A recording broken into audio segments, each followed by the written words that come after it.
Yo nací y pasé mi infancia en un pueblo muy pequeño al sur de Santa Fe, llamado San Gregorio, que como ustedes podrán ver es un lugar increíble. Tiene todo lo que un niño necesita para ser feliz: espacio y tiempo para desarrollar una imaginación sin límites. Es tan así que cuando yo era pequeño no quería tener una casa en el árbol, sino en la luna.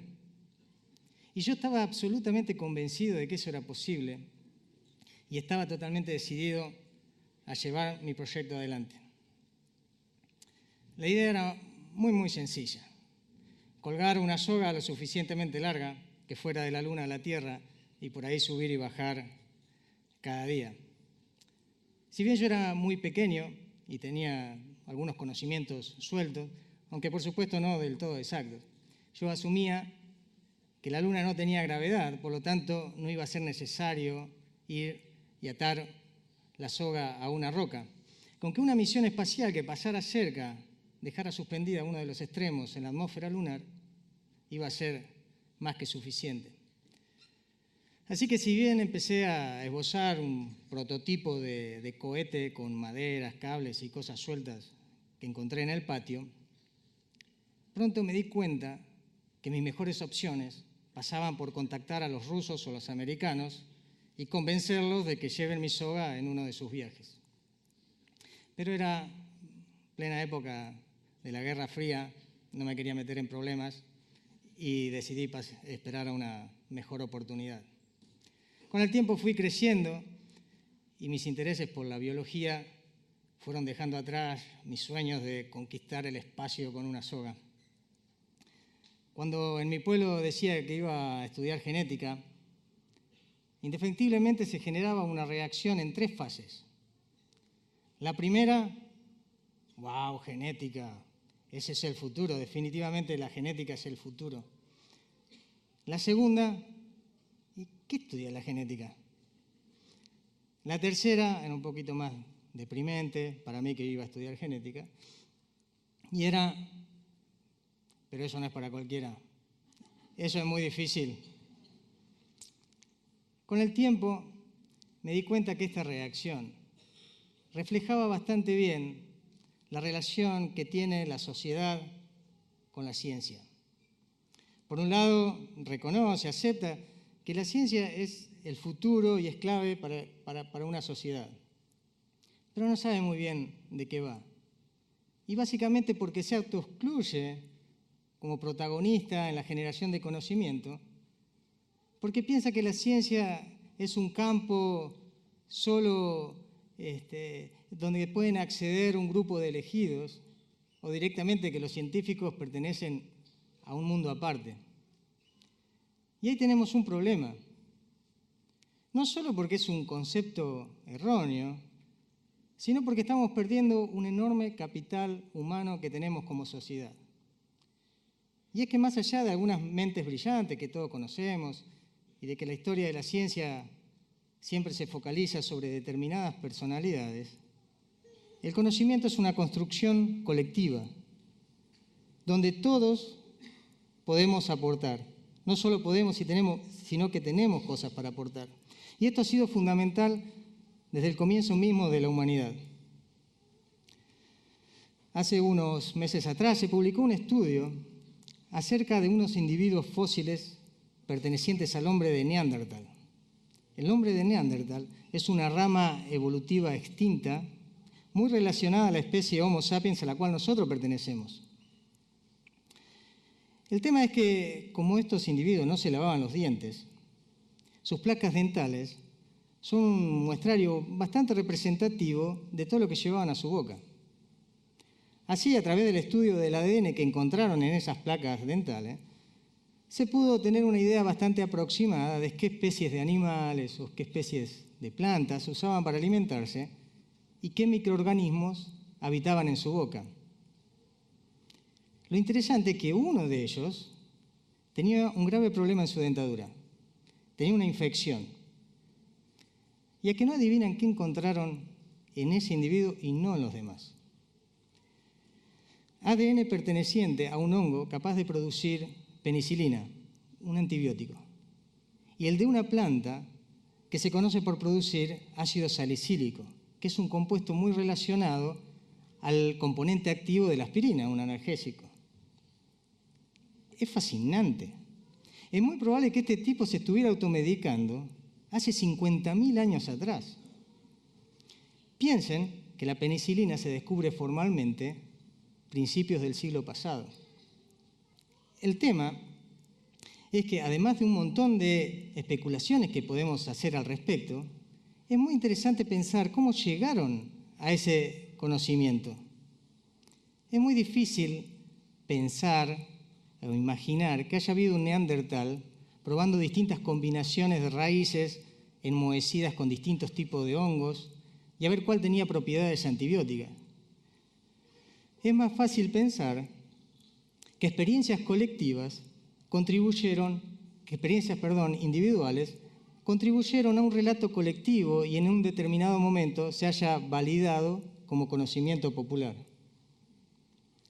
Todos tenemos cosas para aportar al conocimiento. Cada uno de nosotros somos una combinación única de experiencias. Y mientras más personas reconozcan esta capacidad e incorporen a la ciencia como algo cotidiano en su vida, seremos una sociedad mucho más creativa, mucho más innovadora para resolver nuestros problemas y vivir mejor. Es por ello que en nuestro grupo de trabajo, en nuestro lugar de trabajo, donde somos un grupo de científicos en distintos estadios de nuestra carrera, queríamos hacer nuestro aporte para romper, para derribar esa barrera que existe entre la sociedad y la ciencia. Y qué mejor que empezar por generar un espacio de diálogo común con la ciencia como tema de fondo.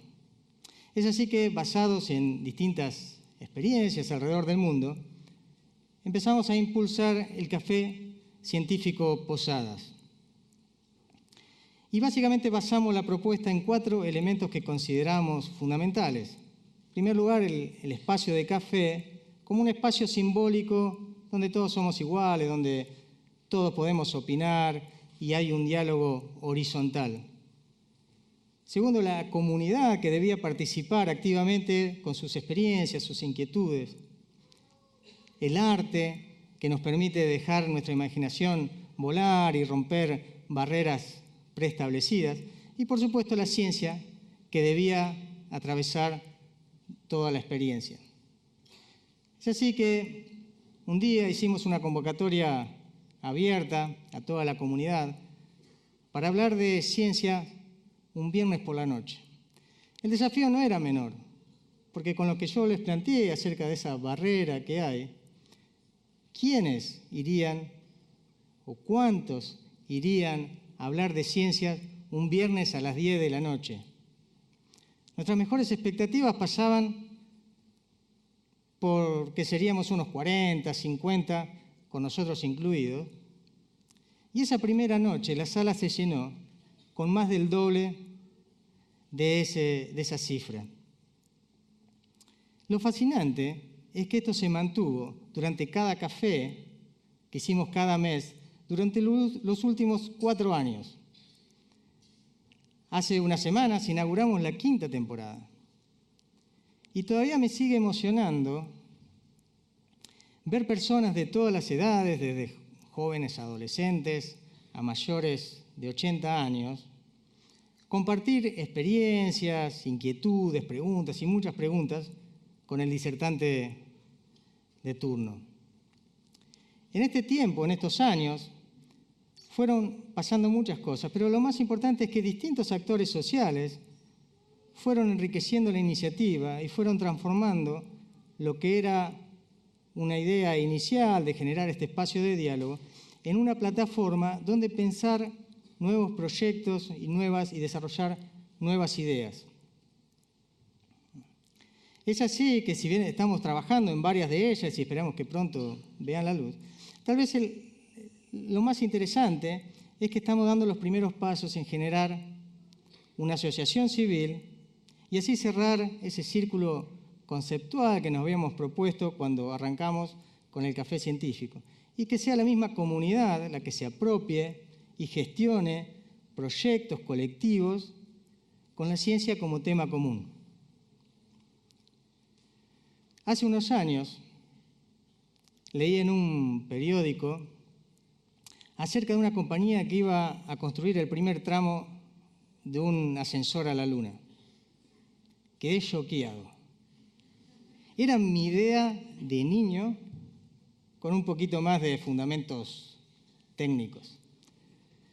Por supuesto, me sumergí a leer todo lo que había relacionado al tema y resulta que la idea había estado dando vuelta hacía muchísimo tiempo y había un montón de cosas fascinantes. Y esta, aunque es una anécdota pequeña, muy simple, siempre la tengo dando vueltas en mi cabeza. Porque fue, como les decía, un momento pequeño, pero en lo personal fue un momento grandioso. En primer lugar, porque me hizo caer en la cuenta de que mi proyecto de casa en la Luna es uno de mis recuerdos más tempranos que tengo de mi infancia y es mi primer esbozo de proyecto científico. Pero por sobre todas las cosas, me hizo comprender las razones profundas de por qué hago lo que hago y por qué me apasiona hacerlo.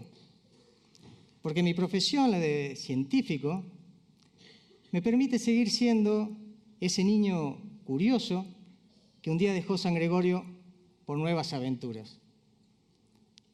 Ojalá que todos pudiéramos recuperar a ese niño, a ese pequeño gran científico que todos fuimos un día y que muy pronto nos podamos tomar un café en la Luna. Muchas gracias.